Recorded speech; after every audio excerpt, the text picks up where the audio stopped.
Sun, kamu sewa ICU, abis itu nanti dokter jengukin, uangmu nggak laku. Udah berapa duit kamu keluar, Sun? Kok sampai mau nawarin dokter 5M itu loh?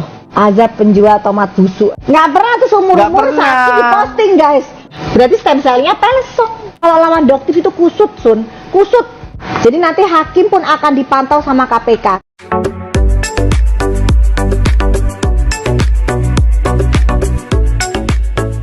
Selama ini tuh aku nggak pernah lihat Dokter Richard Lee itu sakit gitu, nggak ada kabar dia sakit.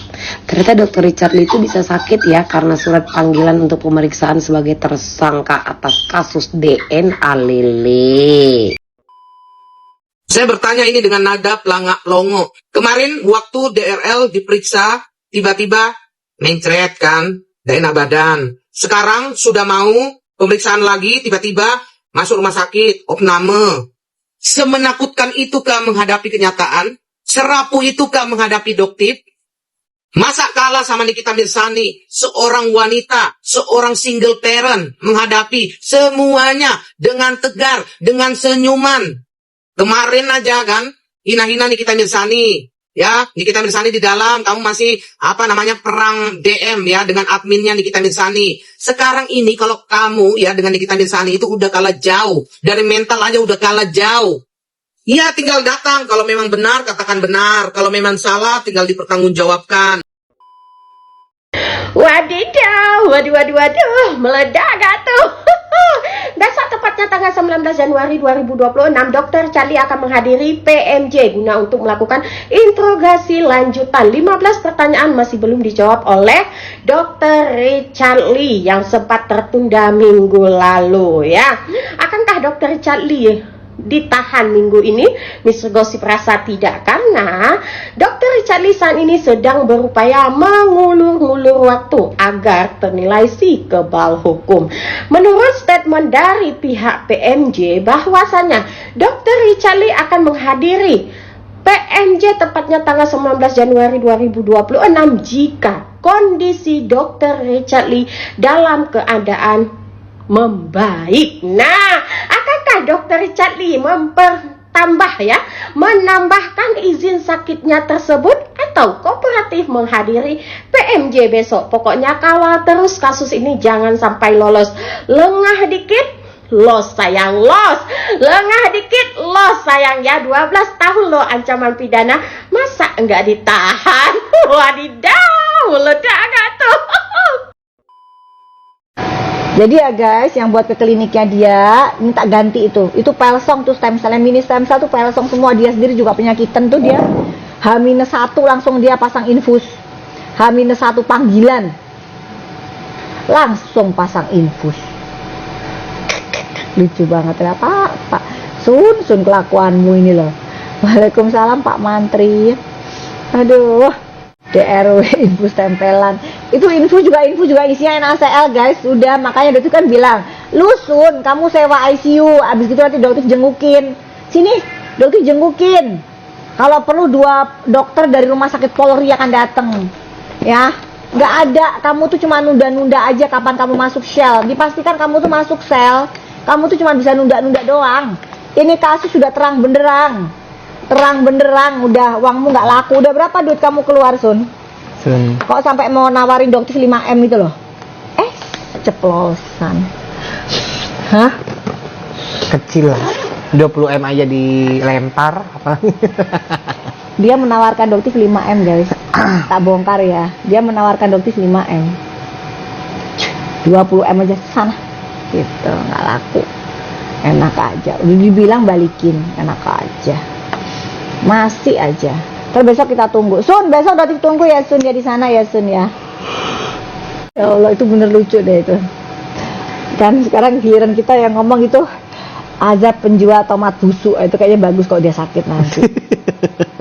Dulu kan pernah ngatain karput. Dia pernah ngatain karput azab. Kena azab. Nah sekarang dia kena azab nih. Kalau lu sampai sakit nggak pernah. Tapi aneh juga loh, nggak pernah seumur-umur dia sakit di posting.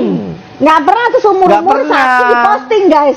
Baru kali biasanya ini. Kan menter, flexing, karena kan dia jual stem cell. Jual ini. Tiba-tiba sakit. Nah, berarti stem cellnya pelesong. Ember. Kok tiba-tiba posting sakit.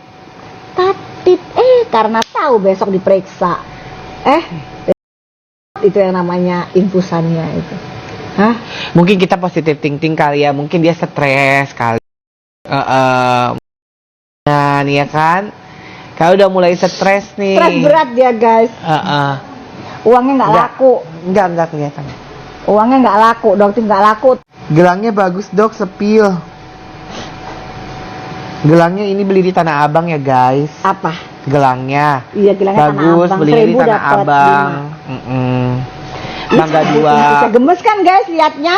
Seumur-umur nggak pernah itu orang yang namanya sakit, pamer sakit. Tiba-tiba H-1 sakit, penyidik ketawa ngeliat itu bener. Ya elah lu Sun, pakai acara lu ngibulin, mengelabui. Udahlah. Ntar kalau pas acara lu dijemput itu semua kamera tuh akan pihak dari Polda pun udah punya kamera, jadi lu udah nggak bisa fitnah lagi, ya. Nungguin Prapit ya, kan itu adalah strategi kamu, nungguin Prapit kamu keluar. Prapit hakimnya akan diteliti oleh KPK, ya, siapapun hakimnya. Hakim dulu inisialnya DT, ya, itu akan juga diperiksa oleh KPK karena diduga menerima aliran dana dari Suneo, sehingga kasus Karput kemarin itu dihentikan seolah-olah dia menang. Itu semua dikondisikan ya guys ya. Jadi nanti akan turun tim dari KPK untuk memeriksa hakim di Pengadilan Jakarta Selatan. Kalau lawan Doktif itu kusut Sun, kusut, udahlah ya, kusut. Jadi nanti hakim pun akan dipantau sama KPK karena ini buktinya udah terang benderang. Ya, formalitas pemeriksaan yang dilakukan Polda Metro Jaya itu udah nggak ada celah. Memang untuk makhluk kayak kamu ini Sun ya, ini bener-bener Polda Metro Jaya nggak mau ada celah, lengkap banget. Jadi kalau sampai Prapitnya dihentikan, pasti hakimnya akan dikejar oleh KPK. Tunggu aja, ya. Udah sarannya Doktif, lebih baik kamu datang kooperatif, gitu, ya. Kalau enggak, ya udah. Pokoknya tunggu aja kabarnya nanti. Tunggu aja kabarnya. Biar buzzer-buzzernya bekerja dulu. Buzzer-buzzernya bekerja dulu, kelimpungan kan. Nanti alasan kalau besok dia nggak datang, alasannya apa? Kan Doktif itu kan dibilang mangkir tuh panggilan yang di Jakarta Selatan, padahal minta mundur. Sama seperti yang dia lakukan. Giliran dia minta mundur, nggak ada mangkir. Giliran Doktif minta mundur, dikatain mangkir sama bujur-bujur itu. Ya kan? Nah, sekarang kemungkinan kalau besok dia nggak datang, apa sebutannya? Panggilan kedua. Panggilan kedua dia nggak datang, alasan sakit lagi, jemput paksa. Tahan langsung. Pilih mana? Udah. Sarannya Doktif, nggak usah datang. Oke? Ya. Nggak usah datang sampai panggilan ketiga kalau perlu. Nggak ada. Kalau panggilan ketiga udah nggak ada. Panggilan ketiga jemput paksa dia. Ya udah panggil sama malaikat mau. Udah kelar sih kalau dipanggil. Itu bukan sakit guys, itu azab. Itu azab itu. Azab penjual tomat busuk itu azab. Ya, jadi itu bukan sakit, itu adalah azab. Persis seperti yang dia katakan ke Kartika Putri. Ya, udah azab aja. Guys, kawal terus kasus laporan Doktif kepada DRL. Jangan sampai lolos. DRL ternyata Anda kalah jauh dengan Nikita Mirzani. Nikita Mirzani seorang perempuan, tapi mentalnya baja, mentalnya kuat. Ketika penggemar menyebutnya sebagai wanita Amazon, itu bukan hanya sekedar sebutan, tapi benar-benar nyata ada dalam diri Nikita Mirzani. Wanita Amazon, itulah Nikita Mirzani.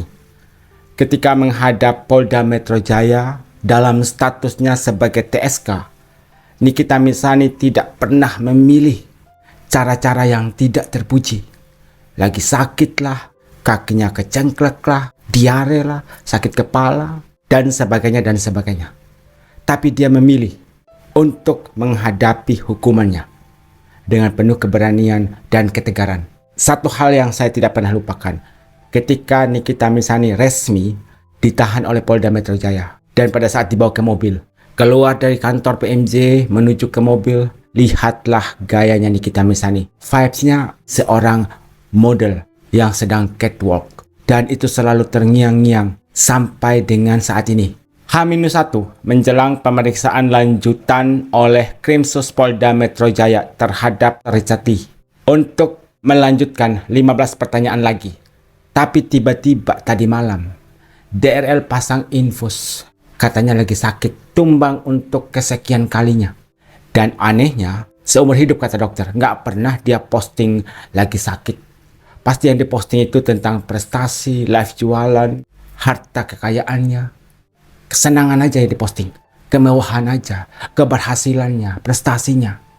Tapi tiba-tiba ketika dia mendapatkan masalah, langsung posting lagi sakit, lagi tak berdaya, lagi menunjukkan sisi kelemahannya. Memang sih, di KUHP terbaru, tidak boleh memaksa orang yang lagi sakit untuk ditahan. Jadi diduga hal itulah yang menjadi patokan dari DRL kenapa DRL-nya ini beralasan sakit. Kalau memang sakit beneran, kita doakan agar DRL cepat diberikan kesembuhan untuk melanjutkan 15 pertanyaan itu.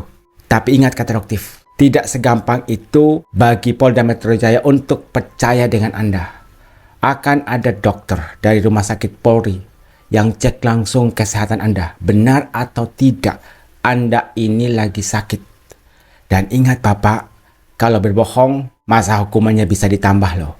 Dan ingat kata Doktif, tidak ada celah bagi DRL untuk lolos dari hukuman. Karena buktinya sudah terang benderang. 3 alat bukti sudah lebih dari cukup untuk menjerat seorang DRL. Kemudian ada berita gong terbaru dari Doktif. Kalau kemarin Doktif hanya sekedar bilang saya mau dikasih uang oleh DRL untuk mencabut laporannya, untuk berdamai. Dan akhirnya di-spill. Karena mungkin Doktif sudah gedek sama DRL. 5 miliar rupiah. Ups, jadi teringat kasusnya Nikita Mirzani dan Dr. Reza Gladys. Reza Gladys yang mencari Nikita Mirzani. Reza Gladys yang menghubungi pihak Nikita Mirzani. Reza Gladys yang minta tolong kepada Nikita Mirzani. Ketika pihak Nikita Mirzani menyatakan dengan jelas kalau mau bertemu atau bekerja sama dengan Nikita Mirzani, semuanya pakai duit. Ya wajar, karena dia seorang artis. Dan tiba-tiba RG meminta kepada Mael untuk menyebutkan nominal. Mael pun menyebutkan 5 miliar rupiah. Kemudian ditawar 4 miliar rupiah dan ada deal. Ingat, ada deal di situ. Peristiwanya hampir sama ya. Doktif ditawarin 5 miliar.